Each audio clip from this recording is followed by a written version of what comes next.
बिस्मिल्लाहिर्रहमानिर्रहीम, अस्सलाम वालेकुम। आज के लेक्चर में हम बायो एनर्जेटिक्स को डिस्कस करेंगे। बायो एनर्जेटिक्स जो है वो दो वर्ड्स का कंपोजिशन है। बायो का मतलब है लाइफ और एनर्जेटिक्स का मतलब है ट्रांसफॉर्मेशन ऑफ एनर्जी। एनर्जी क्या है? एनर्जी आप फिज़िक्स में भी पढ़ चुके होंगे। एनर्जी कहते हैं कैपेसिटी टू डू वर्क। किसी भी काम को करने के लिए एनर्जी की ज़रूरत होती है। जितने भी लिविंग ऑर्गेनिजम्स हैं उन सबको एनर्जी की ज़रूरत होती है ताकि वो अपने लाइफ को प्रोसेस कर सके। अपनी लाइफ के अंदर जितने भी केमिकल रिएक्शंस हैं बॉडी के अंदर, मेटाबॉलिज्म जो है उसको फास्ट किया जा सके। मेटाबॉलिज्म किस तरह से परफॉर्म होगा, वो सब जो प्रोसेस हैं एनर्जी की वजह से होंगे। विदाउट एनर्जी जो है वो हमारी बॉडी कभी भी वर्क नहीं कर पाएगी। हमें किसी भी काम के लिए एनर्जी की ज़रूरत होगी, कम या ज़्यादा एनर्जी की हमेशा ज़रूरत होती रहती है। ट्रांसफॉर्मेशन ऑफ एनर्जी क्या है? Energy transformation from one form to another form by a living system.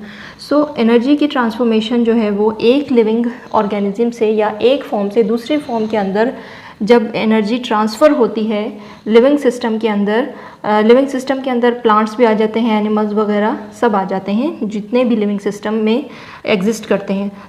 Energy जो है वो ट्रांसफ़र होती रहती है हमारे लिविंग सिस्टम के अंदर। एक साइक्लिक ये प्रोसेस है और ये ओबे करती है थर्मोडायनेमिक्स के लॉ को।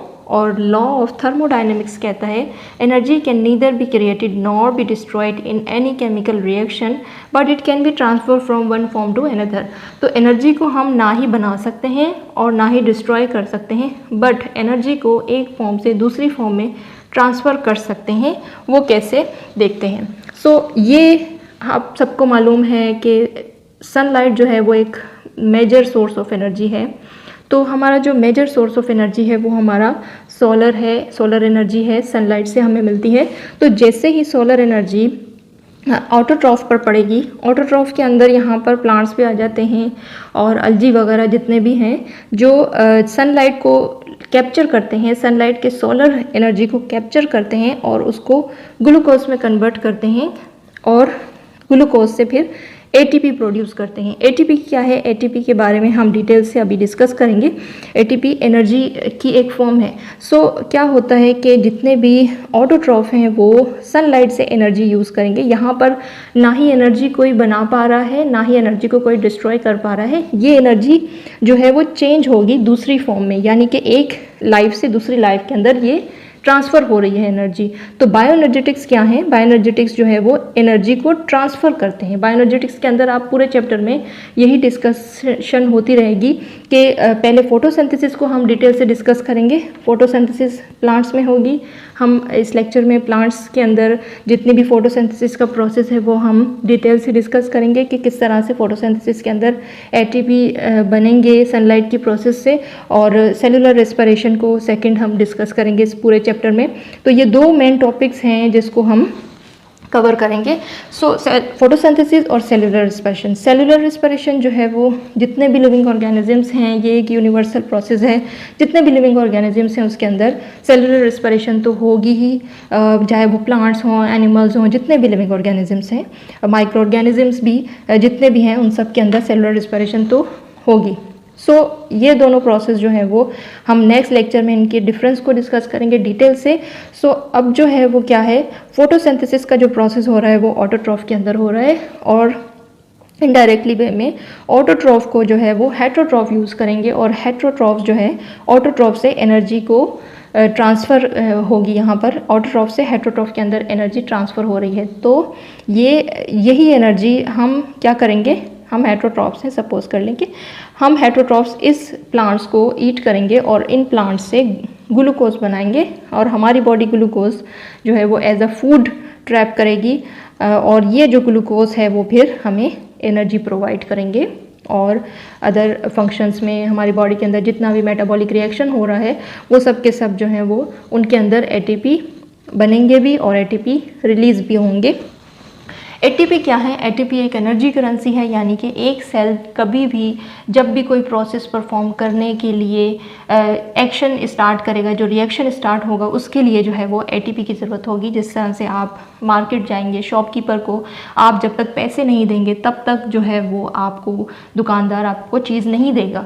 तो आप पैसे देंगे तो आप कोई चीज़ लेंगे ना। वैसे कैसे फ्री में तो कोई आपको नहीं देगा। सो इसी तरह सेम हमारा सेल भी है ऐसा ही, जो एटीपी जो है वो देकर कोई भी फंक्शन परफॉर्म करता है और एटीपी स्टोर भी करता है। अगर ज़्यादा अमाउंट ऑफ एटीपी हो तो वो स्टोर भी करता है हमारा सेल। तो जैसे कि आपके पास ज़्यादा पैसे होंगे तो आप पैसे जमा भी कर लेंगे। सो सेम इसी तरह जो है वो एटीपी को हम energy currency of the cell इसलिए कहते हैं क्योंकि सेल को कोई भी काम करने के लिए एटीपी देना पड़ता है और फिर वो सेल केमिकल रिएक्शन कर पाते हैं। एटीपी इज़ अ मोनोन्यूक्लियोटाइड, यानी कि एटीपी जो है वो मोनोन्यूक्लियोटाइड है। मोनोन्यूक्लियोटाइड जो है वो एक बायोलॉजिकल मॉलिक्यूल का मोनोमर है जो कि एटीपी की फॉर्म में होता है। और ये जो है वो एक एटीपी का स्ट्रक्चर है केमिकल। ये राइबोज शुगर है जो कि पेंटोज शुगर होता है, और पेंटोज शुगर के कार्बन नंबर 1 के साथ प्यूरीन बेस अटैच होता है जिसे हम एडनिन कहते हैं, और कार्बन नंबर 5 के साथ जो है वो 3 फॉस्फेट ग्रुप्स अटैच होंगे तो हम इसे एटीपी कहेंगे, यानी कि ट्राइफॉस्फेट का मतलब है 3 एटीपी। और सपोज़ करें कि अगर वैसे तो एटीपी की फॉर्म में ये नहीं होते, बट ये अनस्टेबल फॉर्म है एक एटीपी की, बट जो एटीपी हैं वो एएमपी की फॉर्म में होते हैं, यानी कि एडिनोसिन मोनोफॉस्फेट की फॉर्म में होते हैं। जस्ट एक फॉस्फेट अटैच होता है पेंटोज शुगर के साथ और कार्बन नंबर 1 पे एडनिन हमेशा अटैच होगा।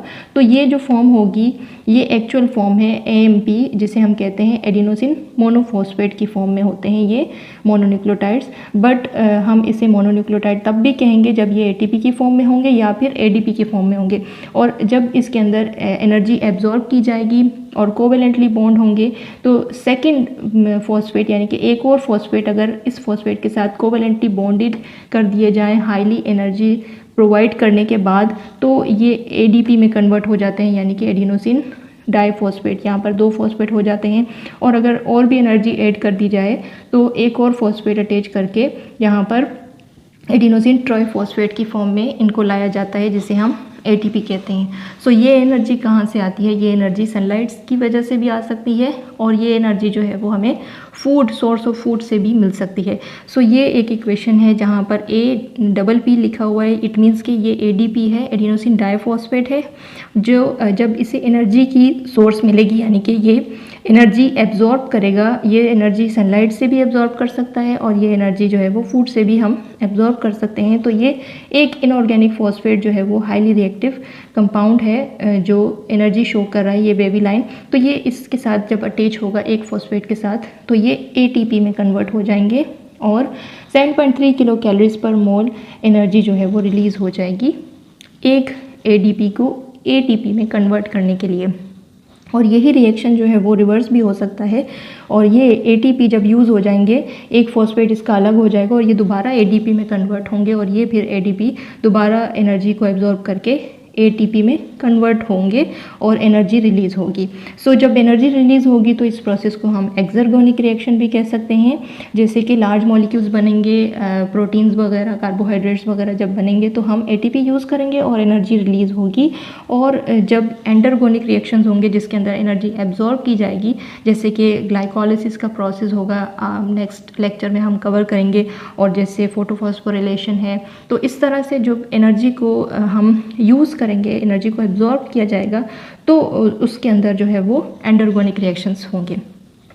सो एटीपी जो है वो हाईली एनर्जेटिक कंपाउंड है, क्योंकि एक फॉस्फेट इसके साथ बहुत ही ज़्यादा हाईली रिएक्टिव कंपाउंड है ये फॉस्फेट ग्रुप, जो कि इनऑर्गेनिक है, और ये हाईली रिएक्ट करता है इन 2 फॉस्फेट के साथ। इस वजह से ये हाईली रिएक्टिव कंपाउंड है, और ये अनस्टेबल रहते हैं, यानी कि इनकी अनस्टेबल जो फॉर्म है ये एटीपी की फॉर्म में होते हैं, बट ये स्टेबल जो है वो हमेशा एएमपी की फॉर्म में होंगे, एडिनोसिन मोनोफॉस्फेट की फॉर्म में।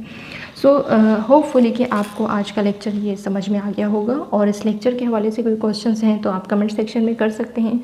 मेरे लेक्चर्स अगर आपको समझ में आते हैं तो आप मेरे लेक्चर्स को शेयर कर दीजिए अपने दोस्तों के साथ, लाइक करना मत भूलिए, और चैनल को सब्सक्राइब करना मत भूलिए। Thank you so much for watching. अल्लाह हाफ़िज़।